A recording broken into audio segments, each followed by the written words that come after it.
Hey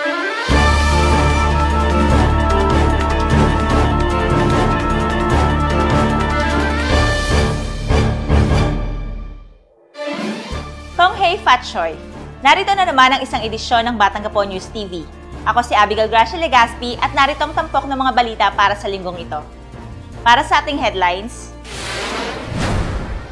Olongapo ginawaran ng Silver Seal of Good Housekeeping Award ng DILG.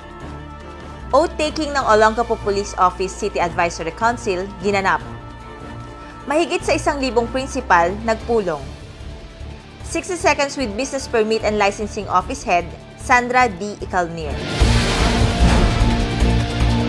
Nag-level up na ang lungsod na pinamumunuan ngayon ni Mayor Roland Paulino matapos matanggap ang Silver Seal of Good Housekeeping mula sa Department of Interior and Local Government Representative na dati ay bronze lamang. Importanteng parte ng proseso ay ang pagpapakita ng transparency sa paggogobyerno, gayon din na maipaalam sa mamamayan ang alinmang pagbili o paggastos ng pondo. Hiningi din ang regular na pagpapaskil ng mga dokumento at kasama din ang organisadong Bids and Awards Committee upang lantad na maipakita na tama ang pinagdaanang proseso sa pag-acquire ng mga naturang pangangailangan ng lokal na pamahalaan. Binigyang pansin ang mahusay na pagganap sa tungkulin ng mga frontliners at ang pagpapatibay ng pagwali sa mga transactions na may red tape. So, iyon pa rin ang aming panawagan, yung patuloy na tapat at mahusay na pamamahala. Hindi lang para sa Seal of Good Housekeeping o Seal of Good Local Governance, kundi maging gawi natin dito sa Olongapo.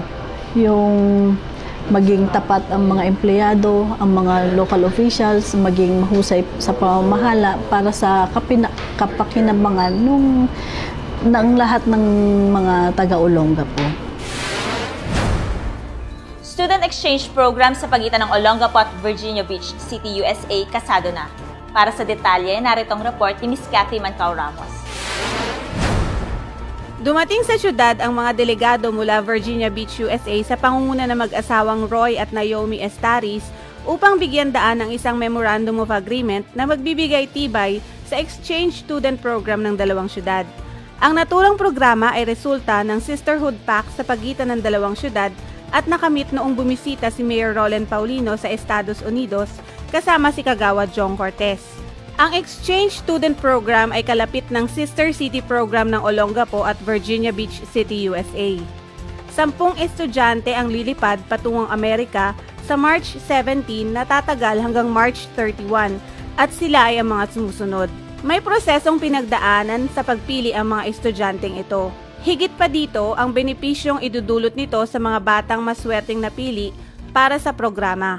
As a student, syempre po nakaka-proud kasi po, parang opportunity na po, tsaka experience din po para po sa akin bilang student. I feel very excited kung ano po yung makukuha po naming aral din sa States po, yung mga cultural beliefs po nila, tsaka yung mga daily activities po nila sa school, na kung may difference po sa amin, tsaka po din sa States. Na-expect ko po na ma-ensure ko po yung friendship between Virginia Beach and Olongapo as a ambassador po ng unity and friendship. Ang exchange student program ay isa lamang sa marami pang tulong na nais ibigay ng Virginia Beach sa Olongapo. Nasa proseso ang pagdodonate nila ng mga rubber boat na masisiguro sa pagbisita naman ni Virginia Beach Mayor William Sessoms Jr. sa Olongapo sa darating na buwan ng Mayo. Para sa Batang Gapo News TV, ito si Cathy Mancao Ramos. Formal nang nanumpa sa kani-kanilang tungkulin ang bagong buong City Advisory Council. Ito ay inorganisa ng Olongapo City Police Office upang makatulong sa peace and order ng syudad. Para sa buong report, narito si kasamang Ray Toledo.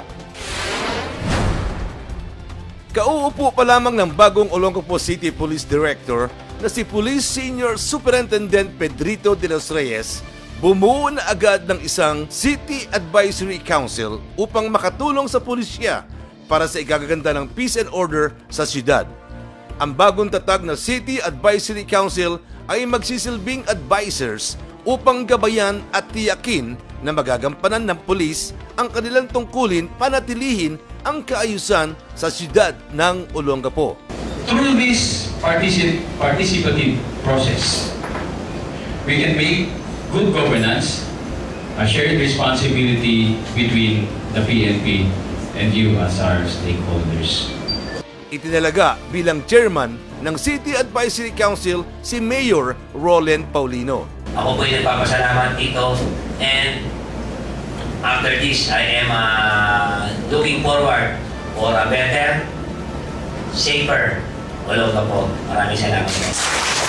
Ang opisyales ng nasabing Advisory Council ay nagmula sa iba't ibang ahensya ng gobyerno at maging sa pribadong sektor katulad ng DILG, Kaparian, Judiciary, City Council, NGOs, medical, barangay at representante mula sa business community.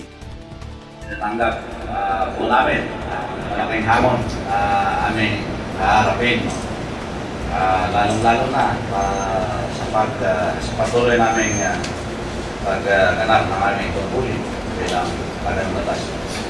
Sa naturang okasyon ay inaprubahan din ni Mayor Paulino ang request ng Olongapo City Police Office para sa mga bagong kagamitan tulad ng radio, patrol van at motorsiklo para paigtingin ang peace and order sa syudad.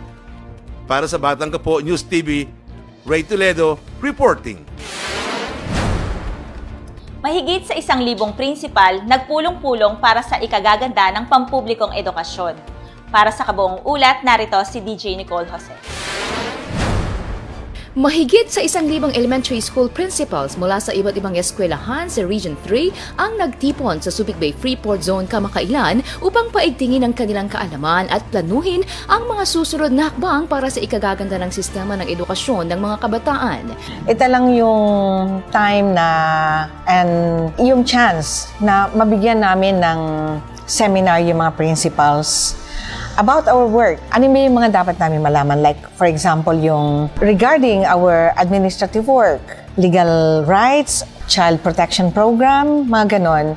Ang 5th Philippine Elementary School Principals Development Program ay isinagawa upang pag-usapan ng child protection, administrative work, K-12 curriculum, management program, pati na rin ang personality enhancement. Isa sa mga sessions po nila ay tungkol sa strategic planning, how to come up with a annual plan. So ito ay talagang magbe-benefit ang school, hindi lamang mga teachers, lahat po ng mga tao po sa school. Binigyang diin din sa naturang pagpupulong ang rationalization program ng DepEd, kung saan pinag-usapan ang tamang paggamit ng ahensya ng kanilang pondo, kabilang dito ang sahod ng mga bagong teachers at trainings para sa mga teachers. Para sa Batang Quiapo News TV, ako po si Kathleen DJ Nicole Jose, nag-uulat. Cleanup drive isinagawang muli. Naritong report ni Billy Mostajo.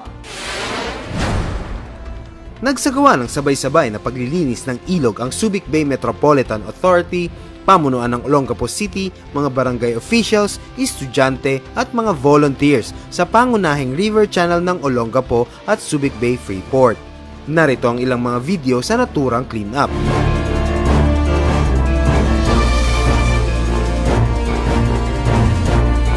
Ang naturang clean-up ay isang senyales na magandang relasyon ng pamunuan ng Subic Bay Freeport at syudad ng Olongapo. Para sa Batang Quiapo News TV, Billy Mostajo, nag-uulat.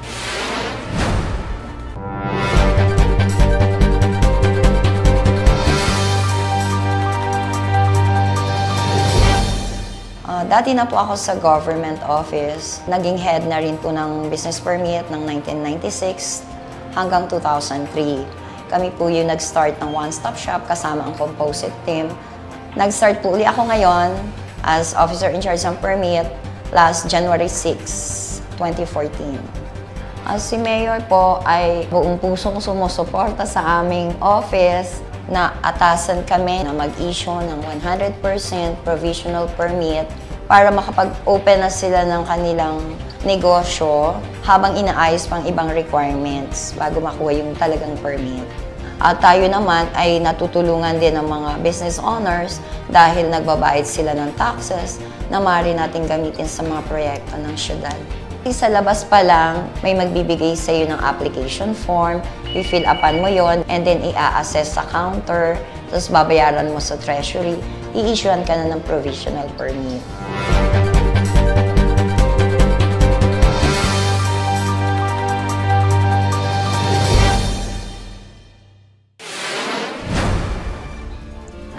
masasamang hangarin sa kapwa lalo na ang panloloko kailanman ay di nagtatagumpay. Katunayan, isa umanong illegal recruiter ang dinakip ng mga pulis.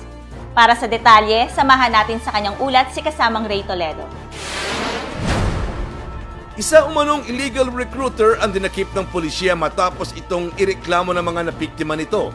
Kinilala ang suspect bilang si Samuela Moreno, 27 taong gulang na kasalukuyang nakatira sa Purok 5, New Cabalan. Si Moreno ay dinakip ng pulisya sa barangay Kababae matapos umano itong muling mag-recruit ng mga kasambahay para sa isang residential area sa loob ng Subic Bay Freeport Zone.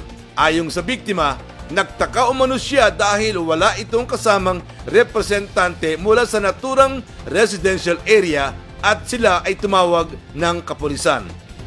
Dito nalaman ng pulis na wala umano itong lisensya mula sa POEA at sa recruitment agency na sinasabi ng suspect. Sa mga aplikante po natin, alam po natin na lahat po tayo ay naghahangad na makapag-abroad.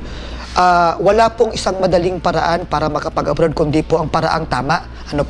Ang pinakamadali po, magsangguni po kayo sa DOLE or sa peso po. Libre po ang aming serbisyo. Pag may duda po kayo, all you have to do is just visit us. Ibigay niyo po ang pangalan ng agency, yung pangalan ng taong kausap po ninyo. Mahigit na 60 katao na ang nabiktima ng naturang suspect kung kaya't pinapayuhan ng peso na maging mabusisi para hindi maging biktima ng illegal recruiter. Para sa Batang Kapo News TV, Ray Toledo reporting. Mga aktibidad para sa mga batang may autism disorder, ginanap nitong Autism Week. Narito at samahan natin sa detalye ng kanyang ulat si DJ Nicole Jose.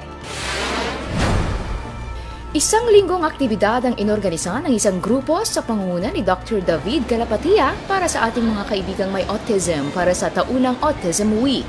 Si Dr. David Calapatia at ang kanyang may bahay ang nag-organisa ng grupo sa lungsod upang makatulong sa pagbibigay kaalaman o awareness sa mga magulang na may anak na may autism disorder. Isang exhibit ang isinagawa sa Harbor Point Mall upang i-display ang talento ng mga batang may autism sa pagpipinta, samantalang isang lecture naman ang isinagawa sa SM Olongapo at Harbor Point Mall din para sa mga empleyado nito kung papaano makitungo at pagsilbihan ng mga batang may autism. Dapat the parents should do something. They should join. And little by little, they should accept that they have this child with person with autism, and then they should contact different organizations, join, and then contact the SPED teacher, contact occupational therapist to help the kid. That's very important. Early intervention is a very important thing to do to develop the child. Para sa Batang Kapo News TV, ako po si Kathleen DJ Nicole Jose, nag-uulat. Oras na para inyong malaman ang mga trabaho o negosyong naghihintay sa inyo. Alamin ang mga bagong job openings lokal man o abroad mula sa SBMA Labor Center at Public Employment Service Office. Grab the opportunity right away.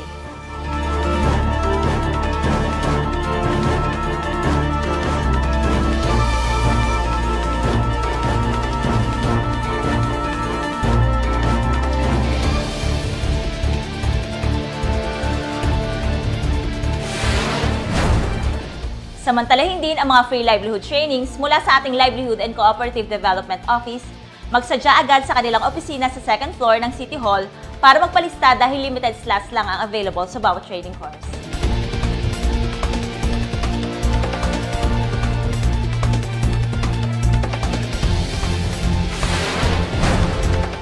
Sampu ng aking mga kasamahan na bumubuo ng Batang Kapo News TV para sa ating mga kababayang Olongapeñong Chinese, Kong Hei Fat Choi.